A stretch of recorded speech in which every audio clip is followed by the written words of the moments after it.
Bonsoir à tous.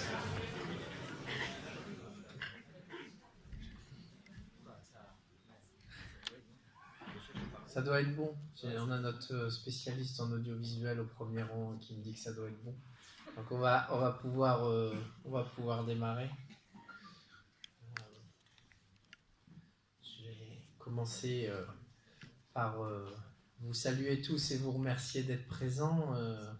Monsieur le maire honoraire, cher Guy, monsieur le vice-président du département, cher Bernard. Je suis peut-être un peu dans le désordre, mais c'est du fond du cœur. Merci d'être présents, mesdames, messieurs les élus, mesdames, messieurs les représentants du monde économique, mesdames et messieurs les responsables associatifs, mesdames, messieurs. C'est toujours un très grand plaisir de vous voir occuper la totalité ou la presque totalité des sièges dans cette salle de l'avant-scène au triptyque à l'occasion des vœux.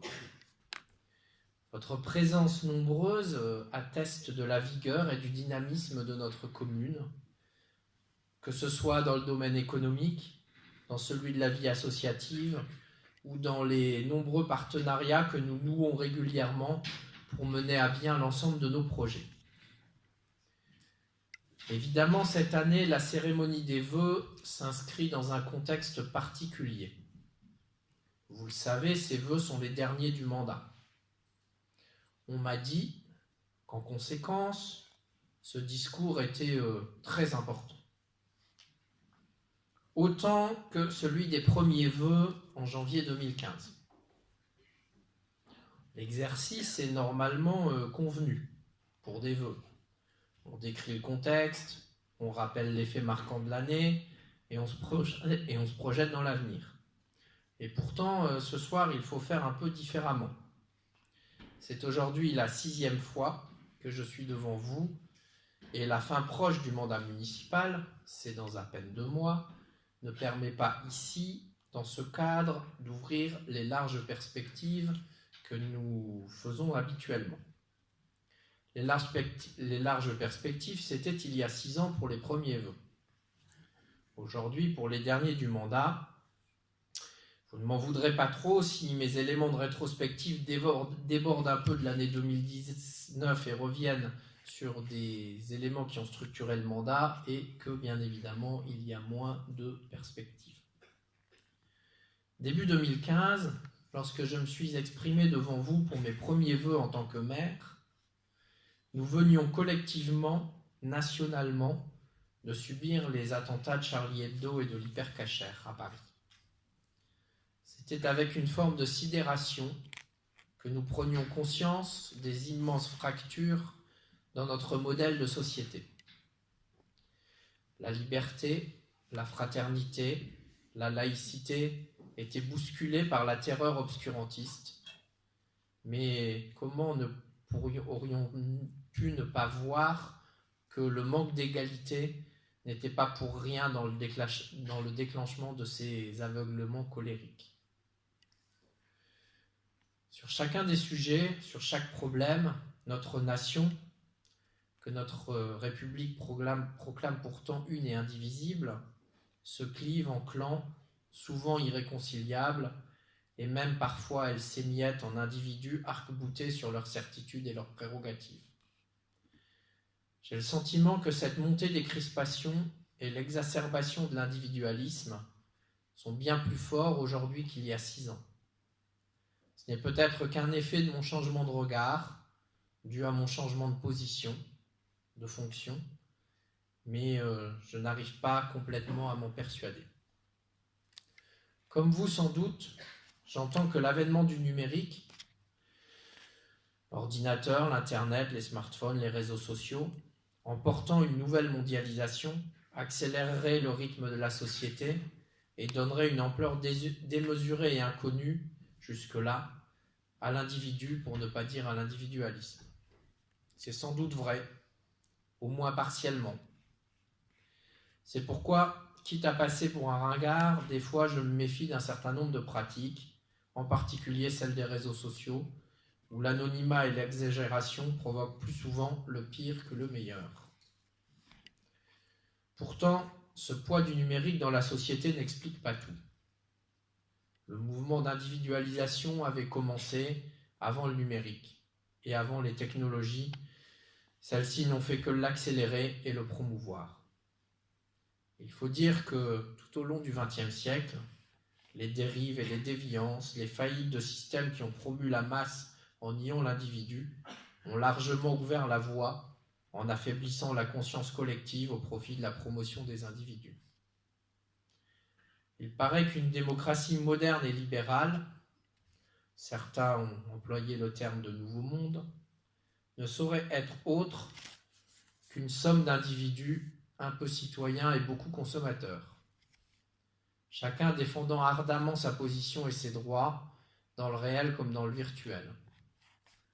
Ce mouvement inquiétant d'affaiblissement de la citoyenneté au profit de la consommation de services, publics ou privés, et c'est souvent indistinct des habitants, ne devrait pas être encouragé. Et pourtant, aujourd'hui, notre gouvernement, par son choix, sa méthode de suppression de la taxe d'habitation, le fait sans mesurer les conséquences. Cela contribuera à faire disparaître le lien entre le citoyen contribuable et son territoire communal, au moins pour les locataires. À assigner, nous n'en avons que 30%, ce n'est pas la majorité, mais tout de même, ce n'est pas rien non plus. J'ai entendu 2 fois, à Saint-Brieuc aux Assises des maires de Bretagne en avril et à Paris au Congrès de l'Association des maires de France en novembre, le président de la République nous dire que le sens des responsabilités se résumait par qui paye décide et qui décide paye. J'acquiesce, c'est un bon principe. Malheureusement, aujourd'hui, dans la réforme de la fiscalité locale, ce n'est pas tout à fait ce qui est appliqué, puisque le lien économique entre une partie des habitants, ceux qui sont locataires, et leur commune va être perdu. Comme nous n'allons pas écarter les locataires de la prise de décision, ceux-là participeront à la décision, ne serait-ce que par leur bulletin de vote, et pourtant ils ne paieront plus, au moins pour leur territoire communal.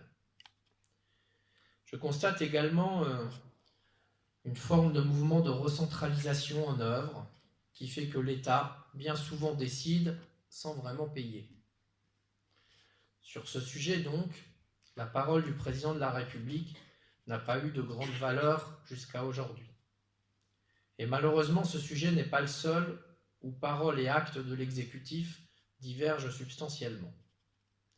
Étrangement, c'est rarement le cas lorsqu'il s'agit de prendre des mesures qui favorisent les plus aisés et détricotent notre lien social. Avantage aux puissants et malheur aux plus faibles pourrait être une forme de leur doctrine. C'est trop sur cette pente-là que nous glissons. Je ne veux pas m'y résoudre, car je crois à la force des dynamiques collectives pour soulever des montagnes. Je crois à la supériorité des coopérations et des solidarités sur les intérêts particuliers de quelques-uns. Je crois enfin au compromis discuté et assumé pour construire l'intérêt général. Ce sont ces convictions qui ont guidé la ligne que j'ai essayé de porter tout au long de ces 6 années de mandat. Ce sont ces convictions, solidarité, collectif, intérêt général, implication des citoyens, qui ont animé le groupe à signer ensemble depuis mars 2014.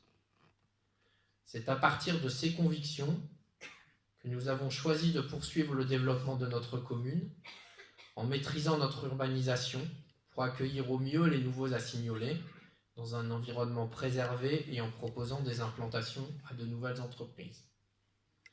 C'est à partir de ces convictions que nous avons formalisé le cadre de notre vie associative pour faire perdurer son dynamisme et prospérer les multiples actions et activités des associations.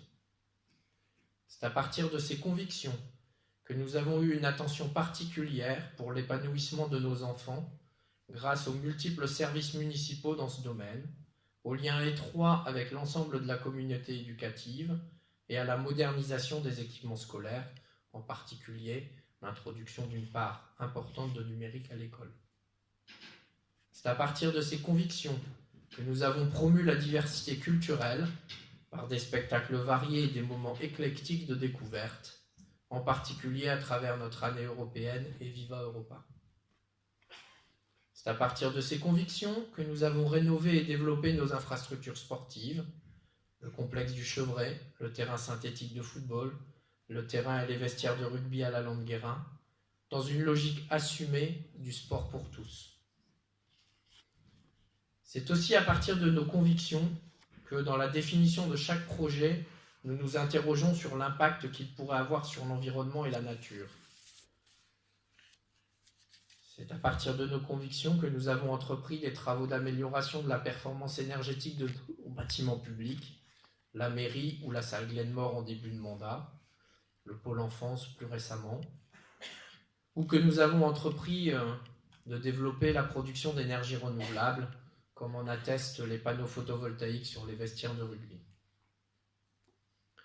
C'est à partir de nos convictions que nous nous engageons dans des dispositifs locaux, le plan climat de Rennes Métropole, l'obtention du prix Zéro Phyto de la région Bretagne, et dans des dispositifs nationaux, comme la Fête de la Nature, en faveur de la transition énergétique et écologique. Comme l'année précédente, l'année 2019 a vu son lot de nombreuses réalisations. Le chantier de réhabilitation-extension du pôle enfance a démarré au début du printemps. Il se terminera dans quelques semaines, mi-février sans doute. Si la concertation préalable avec les utilisateurs a été exemplaire, et je veux en remercier la maîtrise d'œuvre qui est présente dans la salle pour ces éléments de concertation, le choix des matériaux et des techniques de réalisation l'a été aussi exemplaire. Ainsi, l'isolation par l'extérieur devrait permettre une faible consommation d'énergie dans le bâtiment et un confort accru pour les enfants comme pour les adultes qui le fréquenteront. Matériaux et peintures ont été sélectionnés pour permettre une bonne qualité de l'air intérieur. Et les travaux, réalisés dans le même temps que l'extension du cinéma, ont permis de relooker notre agora de la passerelle. Même s'il y a un peu moins de largeur, la présence du bois sur les bardages donne à cet espace une indéniable chaleur, ce qui balaie nos petites inquiétudes d'avant le chantier. Presque en même temps que le démarrage du chantier du pôle enfance, nous avons mis en ligne le portail famille pour les services liés à l'enfance et à la jeunesse. C'est le fruit d'un très gros travail préparatoire qui a demandé beaucoup d'engagement de nos agents.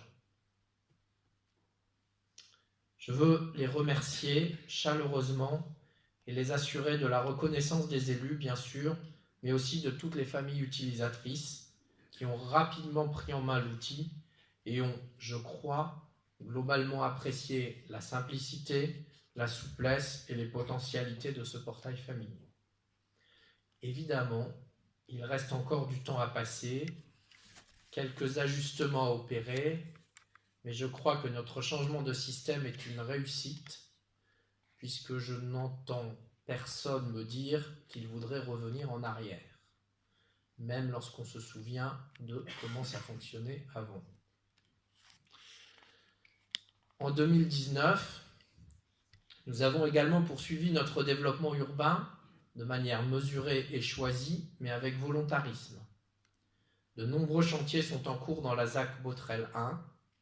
Les premiers sont même terminés depuis l'été et la commercialisation se poursuit. La ZAC Champ du Botrel n'attend plus pour se terminer que les logements pour personnes en situation de handicap du projet conduit en lien étroit avec le Temps du Regard.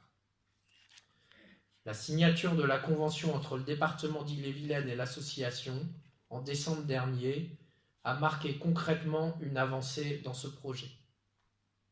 Pourtant, il reste encore beaucoup d'étapes à franchir, dont celle, et ce n'est pas la moindre, du financement citoyen et par mécénat du projet. Si vous avez envie de vous engager, on parle bien d'un engagement économique, n'hésitez pas. Les représentants du Temps du Regard sont présents ce soir. Je voudrais que Ludivine Goyer, qui doit être dans la salle, puisse se lever pour que vous la... Elle est tout en haut là-bas. Et monsieur Jean-Vincent Trélu-Faucheux peut se lever aussi. il est là. Donc, si vous avez des envies, des souhaits, une envie d'engagement en particulier sur les aspects économiques, vous pouvez dès ce soir aller les voir et leur faire part de ces souhaits et vous aurez très rapidement les contacts pour les concrétiser. Je suis sûr que Ludivine comme Jean-Vincent seront ravis d'échanger avec vous sur le projet, sur ses avancées, sur ce qui reste à faire et sur comment il peut se concrétiser rapidement.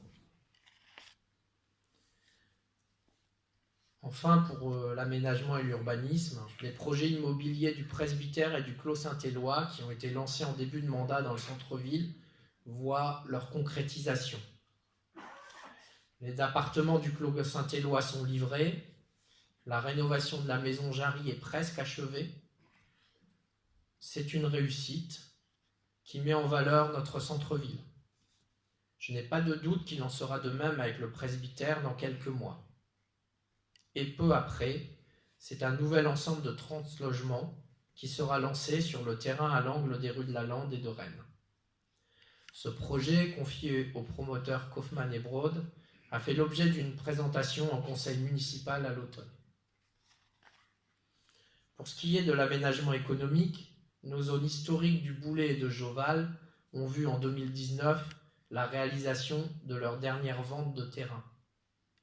Et parce qu'il est important pour nous de pouvoir continuer à proposer des possibilités d'implantation à de nouvelles entreprises, nous avons, en lien étroit avec Rennes Métropole, dont c'est désormais la responsabilité, lancé à la rentrée 2019 l'aménagement de l'extension de la zone d'activité de Joval.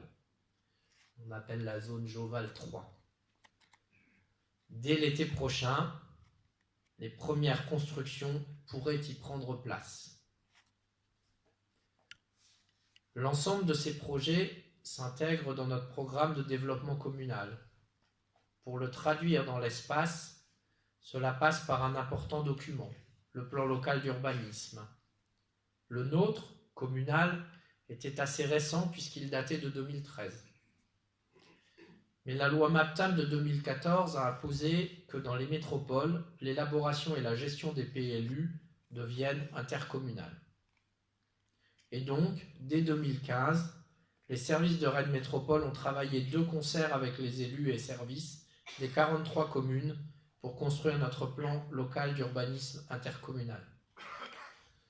Pour avoir participé à la majorité des plus de 60 comités de pilotage, à la quasi-totalité des séminaires d'élus, 8 ou 10, Laure complétera, je peux vous dire que l'opération ne fut pas une mince affaire. Il s'agissait rien de moins que de construire des principes et des règles communes à tous, tout en respectant les particularités et les projets de développement de 43 territoires communaux. Pas facile. Mais n'est-ce pas cela, être une métropole? Construire un ensemble de communes où l'on élabore ensemble, où l'on partage et où on se respecte pour surmonter les difficultés et construire des succès en commun. Un territoire de projet, en somme. En tout cas, c'est ma conception de l'intercommunalité, que l'on soit dans une petite communauté de communes ou dans la grande métropole de Rennes. Et c'est sans doute une recette fructueuse, au moins pour le PLUI, puisque depuis le 19 décembre 2019, celui-ci est définitivement approuvé. L'année 2019 a également vu la poursuite de nos plans d'aménagement d'espace et d'équipement public. Beaucoup des travaux se sont concentrés sur le site du complexe sportif de la Lande-Guérin. Le terrain d'honneur de rugby a connu en 2019 ses premiers matchs avec l'utilisation des vestiaires en proximité dans le bâtiment qui a été livré à l'automne. Depuis cette date, outre son usage pour les compétitions de rugby, le bâtiment profite de sa toiture photovoltaïque pour produire des kilowattheures électriques. Ce n'est sans doute pas encore beaucoup, mais c'est une première expérience pour la commune et elle ne demande qu'à être renouvelée. D'autres équipements de la Lande-Guérin, sans être tout à fait achevés, sont bien avancés. La surface de jeu en résine du terrain multisport sera réalisée au printemps, lorsque plusieurs jours sans pluie s'annonceront, si ça arrive. Pour autant, ce terrain, attendu par notre jeunesse, accueille déjà régulièrement, depuis octobre, ses premiers adeptes de foot, de basket, de hand. Il est situé au sein d'un complexe sportif, il est en accès libre, et c'est pourquoi nous le voyons aussi comme un outil supplémentaire d'animation dans la commune, à destination de notre service jeunesse bien sûr, mais aussi des associations sportives de la commune. N'hésitez pas à l'investir. De la même façon, le pas de tir à l'arc est en voie d'achèvement. Quelques désordres constatés à la réception des travaux retardent sa mise en service, mais ce n'est qu'une question de quelques semaines tout au plus. Je forme le vœu qu'il soit utilisé le plus régulièrement possible pour conforter le club, évidemment, mais aussi pour permettre au plus grand nombre d'assignolés de découvrir et d'apprécier ce sport qui n'est pas si couramment pratiqué dans des communes de notre taille. Les équipements sportifs de la Lande-Guérin seront complétés en 2020 par 2 cours de tennis extérieurs. Le principe en est acté. Ils auraient pu être réalisés en 2019, mais l'échange avec le club, juste avant l'été, sur la surface de jeu à privilégier, n'était pas abouti et l'opération a été repoussée de quelques mois. Je dois avouer que ces quelques mois m'ont permis de devenir un quasi-expert des surfaces des cours de tennis. C'est pas si facile, mais on apprend vite. J'en suis pas encore quand même à me mettre à jouer. Donc l'opération a été repoussée, mais cela ne constituait pas une remise en cause du choix de construire ces cours de tennis. La relocalisation à la Lande-Guérin des équipements de rugby et de tir à l'arc a permis de lancer en 2019 la première phase de réaménagement de Joval, en commençant par le Merlon, des espaces paysagers, des cheminements piétonniers. Une seconde phase de travaux aura lieu au printemps et à l'été prochain, en vue de la réalisation d'une aire de pique-nique avec un barbecue connecté, d'une aire de jeu pour enfants de tous âges. Il y aura aussi un barbecue pas connecté pour ceux qui ne sont pas encore tout à fait dans le numérique.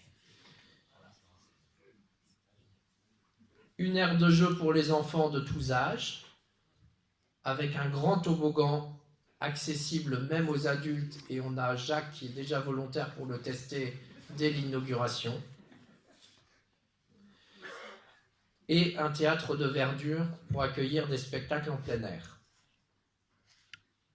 Tout cela a fait l'objet d'une présentation et d'une validation par le conseil municipal du mois de décembre. Les appels d'offres vont être lancés et bien entendu, les travaux seront réalisés à la belle saison parce que c'est plus facile de réaliser ce type de travaux à la belle saison. Dans le même temps, notre réflexion s'est poursuivie concernant l'espace création, qui pourrait accueillir des activités associatives dans des locaux neufs à côté de la grange réhabilitée en espace polyvalent et ouvert. La validation du programme définitif prend un peu de temps, mais elle permettra de lancer le recrutement d'une équipe de maîtrise d'œuvre dans les prochaines semaines. Enfin, dans un troisième temps, la salle famille, dont la place est réservée dans le plan d'ensemble, viendra compléter cet équipement et l'équipement de cet espace à vocation culturelle, familiale et de loisirs, dans un cadre naturel de grande valeur. Ce lieu situé sur le chemin périphérique de notre bourg présente en plus l'avantage d'être en proximité de nos nouveaux quartiers en cours d'urbanisation. Il peut être une forme de lien entre les nouveaux assignolés et les habitants plus anciens de notre ville. Cela faisait en tout cas partie de nos intentions et de nos ambitions, des échanges que nous avons eus avec le groupe qui a participé à la réflexion, et je souhaite que la réalisation puisse en être ainsi pour l'avenir. Enfin, l'an dernier, j'évoquais dans mon discours des vœux plusieurs études. L'évolution du restaurant d'enfants municipal, le site de Joval et les équipements sportifs. Cette dernière étude a fait l'objet d'une présentation aux associations au mois de juin.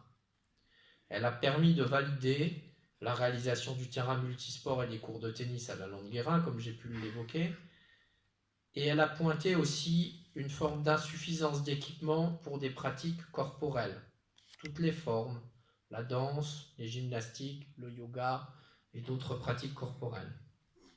C'est pourquoi, depuis l'été, élus et services de la ville ont visité des salles de gymnastique, rencontré les associations de la commune proposant ce type d'activité. C'est une première étape qui logiquement devrait aboutir, en adéquation avec notre étude, à la réalisation d'un nouvel équipement sur une partie du terrain stabilisé du Chevré qui est aujourd'hui désaffecté de son usage précédent. Je ne peux pas en dire plus aujourd'hui, mais il est certain que le dossier sera sur la table pour les prochains élus municipaux que vous élirez en mars prochain. Alors j'en profite pour vous inviter à noter d'ores et déjà la date du 15 mars 2020 dans vos agendas, pour ne pas prendre trop d'engagements ce jour-là qui vous ferait oublier de venir effectuer votre devoir de citoyen. J'en profite aussi pour ceux qui ne seraient pas inscrits pour dire qu'il y a encore jusqu'au 7 février. Donc surtout n'hésitez pas et parlez-en autour de vous si autour de vous certains ne sont pas inscrits sur les listes. Bon, en disant ça, je n'ai pas beaucoup d'inquiétude car je sais que vous particulièrement, mais tous les assignolés plus généralement, ont le sens du civisme. Il est temps d'arriver à la conclusion. Vous le savez, en général, quand on dit ça, il y en a encore 15 minutes. Mais ce n'est pas le cas. Forcément, comme ce discours est le dernier du mandat, je pense qu'il est temps de dire du fond du cœur un grand merci. En premier lieu, à tous les agents des services de la ville qui se donnent au quotidien pour la qualité de nos services publics locaux. Et j'aimerais bien que vous les applaudissiez.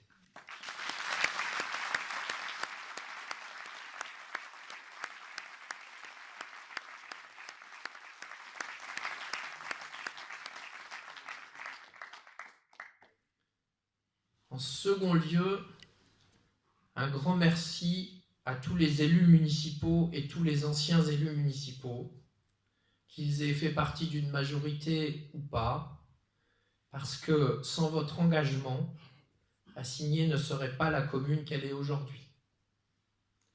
Et évidemment, un merci tout particulier au groupe Assigné Ensemble, élu en 2014, pour tout ce que nous avons partagé et pour tout ce que nous partagerons encore jusqu'en mars. En troisième lieu, un grand merci à vous tous, entrepreneurs, commerçants, responsables associatifs et citoyens. C'est vous qui faites la vie et le dynamisme de notre ville. En un mot, c'est vous qui faites Assigné. Alors, je nous souhaite à tous, pour 2020, de poursuivre notre chemin pour un monde meilleur, plus solidaire et plus durable. Et je vous souhaite à tous, pour toute l'année, santé, réussite, joie et bonheur. Meilleurs vœux à tous. Merci de votre présence et merci de votre attention.